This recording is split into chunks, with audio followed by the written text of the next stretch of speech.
Before diving into this incredible story, consider subscribing to the channel and hitting the bell. Every story here has something to say, and you won't want to miss a single one. New York, a winter evening. The wind blew between the skyscrapers like an icy whisper, whipping the hurried, bundled-up faces hurrying along Manhattan's snowy sidewalks. The flakes, discreet but persistent, spiraled between the lights of the luxury signs and the yellow taxis that left a damp, steaming trail behind them. In the upscale Upper East Side, the Grand Palmer Hotel dominated 72nd Street like a timeless palace. A pale stone facade, gilded windows, doormen in fitted coats and white gloves. Every detail screamed wealth and exclusivity. Inside, the white marble floors were reflected in the crystal chandeliers that hung like frozen constellations. Silence reigned, hushed, disciplined by luxury. On the top floor, behind glass doors engraved with gold leaf, was the jewel of the building, the Starry Glass, a Michelin-starred restaurant, a haven for New York's elite. Bankers, actors, politicians, and heirs gathered there in a cozy atmosphere, where even laughter seemed to filter through velvet. That evening, at the back of the room, near a bay window overlooking snow-covered Central Park, a solitary table was set for a single guest, Ethan Whitmore. At 54, he was one of those men you recognize without ever approaching them. A tailor-made Tom Ford suit, a Patek Philippe watch on his wrist, a granite gaze. He was the man behind Whitmore Holdings, a sprawling conglomerate encompassing real estate, green technology, finance, and media. An empire built on cold efficiency, cold-hearted negotiation, and decisions calculated to the nearest hundredth. Ethan hadn't always been like this. But the sudden loss of his wife Emily, 8 years earlier, in a car accident a few streets from here, had frozen what remained of his tenderness. Since then, he had withdrawn into a rich but hollow solitude. He possessed everything, except the will to live. No heir, no smile waiting for him at the door. Just numbers, meetings, and glasses of aged whiskey in the silence of his apartment's withdrawn curtains. That evening, he wasn't celebrating anything. He had canceled a meeting with an Asian sovereign wealth fund, a decision that would have sent the stock market reeling, but he didn't care. He had simply woken up feeling unusually tired.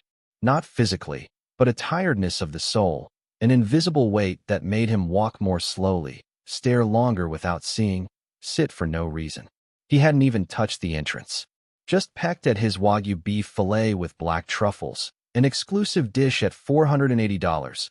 Accompanied by a glass of Gateau Margaux 1995. But nothing had any taste. Even classical music, played softly by a salon pianist, no longer reached his ears. As he put down his fork, he mechanically turned his head towards the large bay window, whose condensation trembled in the heat of the restaurant. And there, in the darkness of the snowy street, just at the foot of the illuminated facade, he saw Aslam's figure, curled up against the wall. A child. The girl, as frail as a winter reed, couldn't have been more than 9 years old. Her face was framed by matted brown hair, which the wind had whipped until damp strands clung to her cheeks. In the harsh light from the storefront, her dark eyes appeared immense, disarmingly intense. There was neither fear nor shame in that gaze, only a kind of resigned calm, the kind you shouldn't see on a child's face. She wore a wool jacket too big, obviously for adults, whose sleeves almost covered her fingers.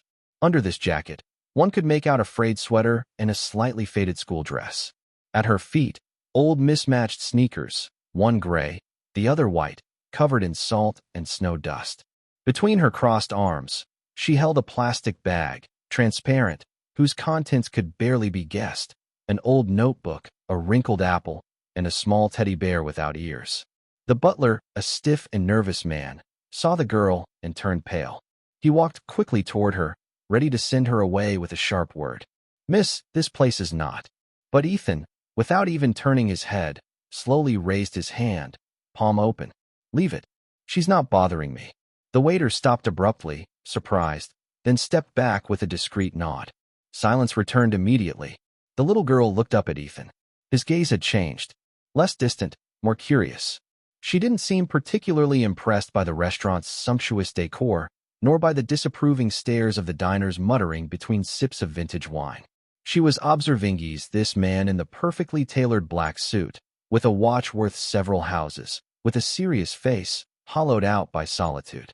After a few seconds of stillness, she took a quiet breath, then approached. The revolving door caught her for a moment in its glass ballet. Then she emerged into the bright hall, a slim silhouette immersed in a world too vast for her. She walked slowly between the tables, her feet hesitant on the marble floor, her bag clutched to her like a shield. Each step seemed a challenge to the surrounding silence. Conversations had died down. A few heads turned in indignation, others in amusement. A waiter made as if to intervene, but a single glance from Ethan stopped her. She stopped a meter away from him. She held out a small paper napkin, crumpled but clean, fingers trembling slightly from emotion or the cold. "It's for you, sir." His voice was soft, a little hoarse. It wasn't a whisper of fear, but an offering full of sincerity. Ethan took the napkin. It was covered in black pencil lines. A nave drawing, carefully done. A stick figure, alone at a large table. Opposite, a small figure was approaching, leaning slightly, as if to speak to him. Above them, a radiant sun, disproportionate, almost childish, threw out its rays like open arms. He stood there frozen, unable to take his eyes off the drawing. "You looked lonely," she said simply. A short silence. Then, more quietly, "Me too. So I thought we could be less alone together." Ethan felt something rise inside him. A strange, almost painful warmth. His eyes were misting. He blinked several times, surprised, confused. How long has it been since someone looked at it? Without interest, without fear, without mask. How long had it been since anyone had spoken to him with this truth? He looked at the little girl, and in her features, he thought he fleetingly saw those of Emily, his wife. When she was about that age, she had shown him a similar drawing. A coincidence? Or something else? The room seemed distant. The clinking of glasses, cutlery, indignant murmurs, everything vanished into a kind of silent bubble. He leaned in slightly, his voice almost breaking. "What's your name?"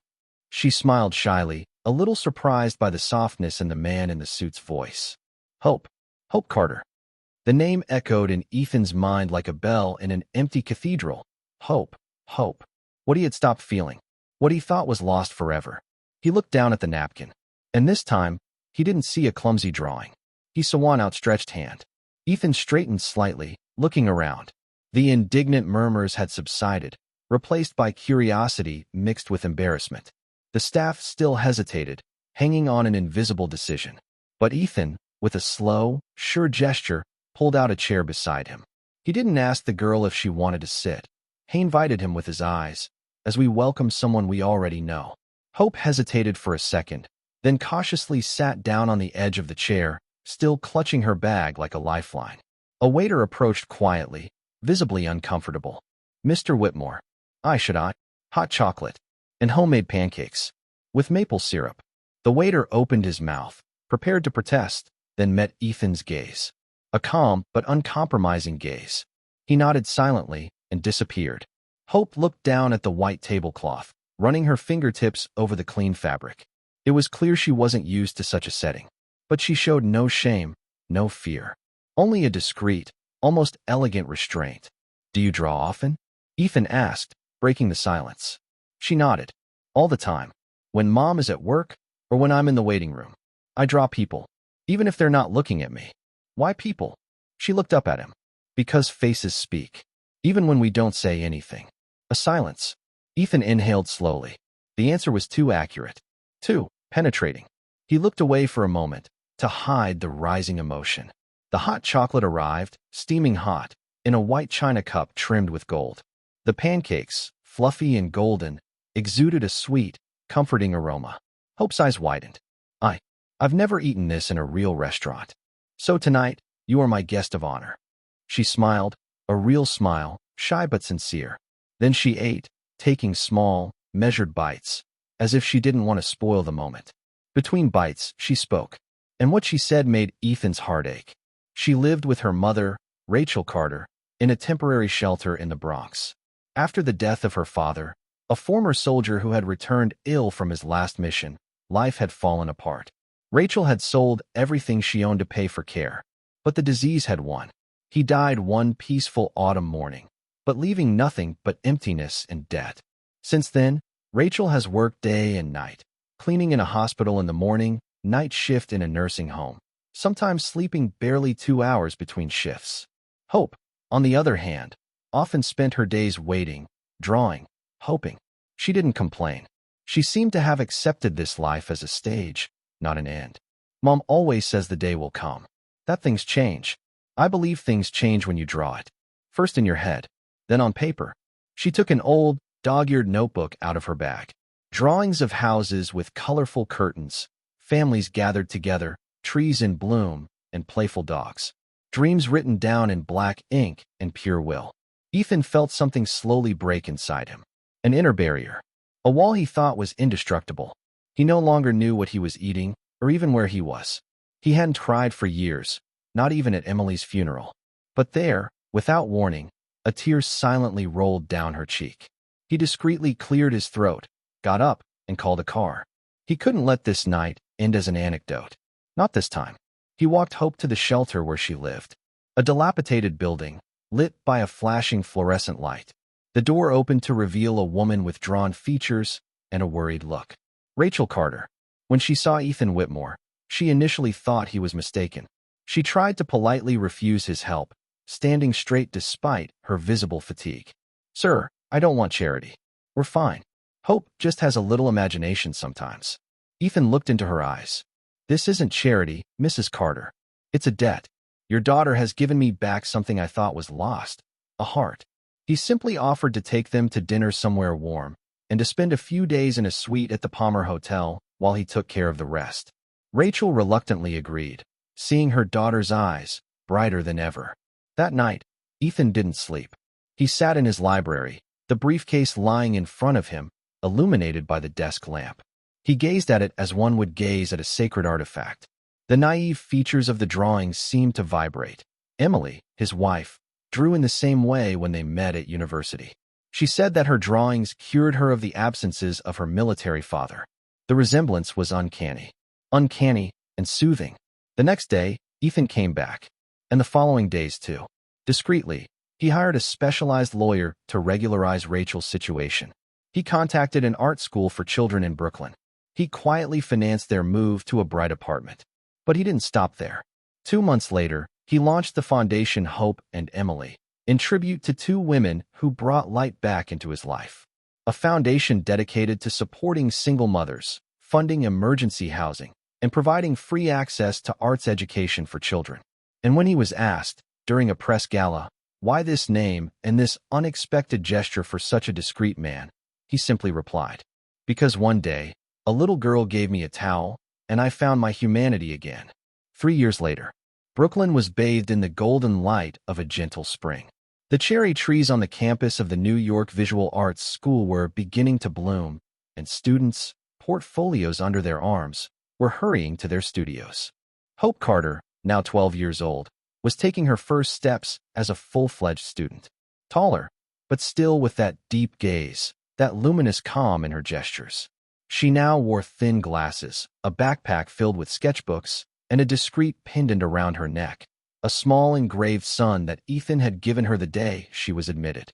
Her works, a blend of poetic realism and narrative drawing, were noticed at a youth exhibition. The emotion she conveyed in her urban scenes, populated by solitary figures connected by simple objects, touched everyone who viewed them. Hope drew the connection, the invisible repair between beings. Rachel Carter, her mother, had also rebuilt her life. Thanks to Ethan's resources and discreet support, she had completed training in social management and was now deputy director of a large reception center for women in rehabilitation. She radiated a quiet strength. In her eyes, one could read the fatigue of a battle fought, but also the pride of having transformed it into victory. Ethan Whitmore, for his part, had left everything behind. The skyscraper where he had reigned was now only a memory. He now lived in a more modest apartment in Tribeca, surrounded by books, plants, and simple but meaningful objects. He gave conferences on philanthropy, grief, and inner transformation. Wherever he went, he spoke of a specific moment, a napkin, a child, a gesture. He was no longer afraid to cry in public. His words touched those whom money never reached. He had become a whole man again. That evening, in the large glass room of the foundation Hope and Emily, More than 200 guests gathered for the annual gala. The venue had been designed as a lively, bright space, with walls decorated with children's drawings and phrases written in chalk on large blackboards. Hope, wearing a simple but elegant midnight blue dress, took the stage for the first time.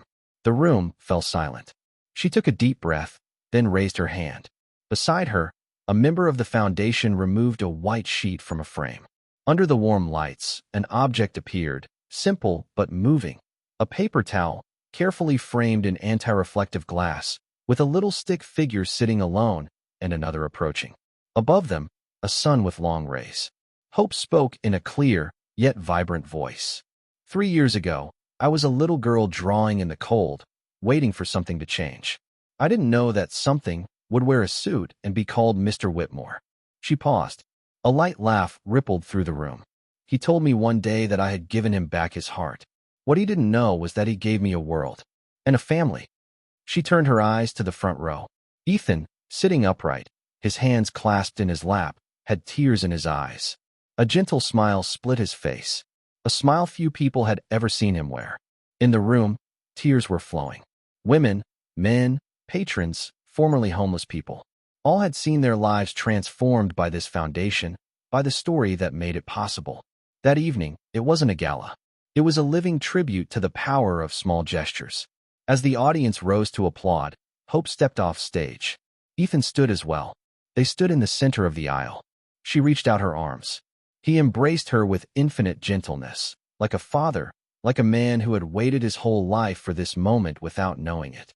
In the entrance hall of the foundation, near the reception, the towel is still there, protected under glass, in a hand-carved wooden frame. Just below, a discreet plaque, engraved in fine gold. It only takes a small gesture to repair a big void. In memory of a winter evening, and what unexpected love can build.